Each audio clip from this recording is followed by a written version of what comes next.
അടുത്തൊരു nursing education ക്ലാസ്സിലേക്ക് എല്ലാവർക്കും ഒരിക്കൽ കൂടി സ്വാഗതം.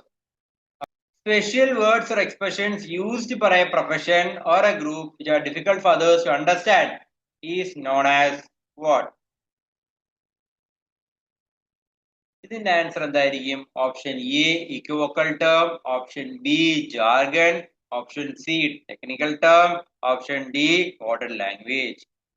എന്തായിരിക്കും ഇതിന്റെ answer? Special words or expressions used by a profession or a group that are difficult for others to understand is known as what? Option B jargon. Jargon എന്ന് പറഞ്ഞ സാധനം നമുക്ക് ചില ഗ്രൂപ്പുകൾ പറയുന്ന കാര്യങ്ങൾ അത് നമുക്ക് മനസ്സിലാക്കാൻ പാടാണ് അല്ലെ. ചില പറയില്ലേ HTN, നമ്മൾ പറയത്തില്ലേ HTN, NPO, BID, MI, CVA ഇതൊക്കെ പേഷ്യന്റിനോട് പറഞ്ഞ പേഷ്യന്റിന് മനസ്സിലാക്കാൻ പറ്റുമോ? ഇതൊക്കെ പ്രൊഫഷണൽസ് യൂസ് ചെയ്യുന്ന കാര്യമാണ്, പക്ഷെ മറ്റുള്ളവർക്ക് അണ്ടർസ്റ്റാൻഡ് ചെയ്യാൻ പാടാണ്. That is jargon. Next, an automatic psychological process of receiving oral stimuli is known as what? An automatic psychological process of receiving oral stimuli is known as what? Question വ്യക്തമായിട്ട് വായിക്കുക. ഇപ്പൊ ഒരു ക്വസ്റ്റ്യൻ കിട്ടിക്കഴിഞ്ഞാൽ നിങ്ങൾക്ക് ample സമയമുണ്ട്. നിങ്ങൾക്ക് നിങ്ങളെ കിട്ടുന്ന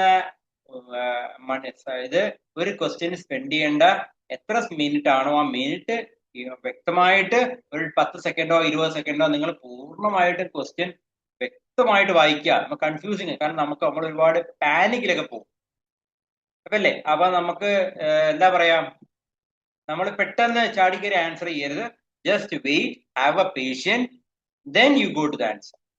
മനസ്സിലായി? ദാറ്റ് ഈസ് അങ്ങനെ നിങ്ങൾ ഓരോ ക്വസ്റ്റ്യൻ സമയമെടുത്ത് ചെയ്യുക, ചാടിക്കുക ചെയ്യരുത്. കാരണം നെഗറ്റീവിലേക്ക് പോവും, നിങ്ങളുടെ റാങ്ക് ഒരുപാട് പിറകോട്ട് പോകാൻ ചാൻസ് ഉണ്ട്. അപ്പം എന്താ പറയാ, ആമ്പിൾ സമയം കൊടുക്കുക, ക്വസ്റ്റ്യൻ നല്ലോണം വായി. an automatic psychological process of receiving oral stimuli is known as listening ആണോ, ഹിയറിംഗ് ആണോ, അണ്ടർസ്റ്റാൻഡിങ് ആണോ, സ്പീക്കിംഗ് ആണോ? ഓപ്ഷൻ എന്തായിരിക്കും? ആൻസർ ഈസ് എ, ലിസണിങ് അല്ലെ.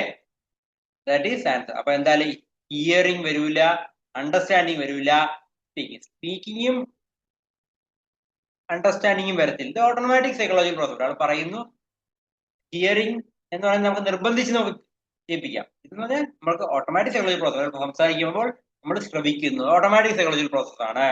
That is listening. In the communication process, to encode means to option A convert order language into meaning, B translate ideas into a code, C infer the jargons, D analyze the code. നോക്കാം എന്താണ് answer എന്ന് നോക്കാം. B വളരെ ശരിയാണ്. Communication process encode എന്ന് പറഞ്ഞാൽ ഐഡിയാസിനെ translate ചെയ്യുക to a code. That is encode. Which of the following is an example of a non verbal communication? തന്നിരിക്കുന്ന വഴിയിൽ ഏതാണ് നോൺ വെർബൽ കമ്മ്യൂണിക്കേഷന്റെ example?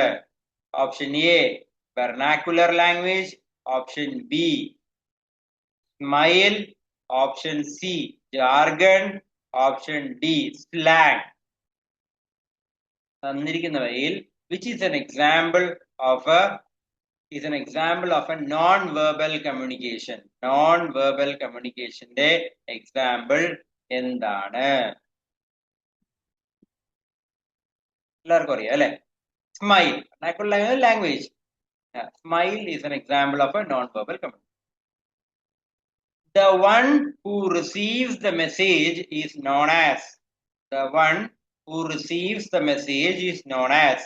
Option A encoder, option B decoder, option C communicator, option D mediator.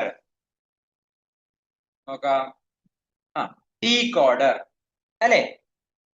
ഒരു message കിട്ടിക്കഴിഞ്ഞാൽ one who receives the message, ആ മെസ്സേജിന് എന്താണോ message കിട്ടിയത് അതിന് ഡീകോഡ് ചെയ്യും. That is decoder. Another name of interpersonal communication. നമ്മൾ communication പറഞ്ഞായിരുന്നു. ഇത് തന്നിരിക്കുന്നവയിൽ ഏതാണ് ഇന്റർപേഴ്സണൽ കമ്മ്യൂണിക്കേഷന്റെ വേറൊരു പേര്? മാസ് കമ്മ്യൂണിക്കേഷൻ ആണോ, face to face public communication ആണോ, ഡയാഡിക് കമ്മ്യൂണിക്കേഷൻ ആണോ, വെർച്വൽ റിയാലിറ്റി ആണോ? നോക്കാം ആൻസർ എന്താന്ന്. Yes, C, it is dyadic communication. Very good, dyadic communication.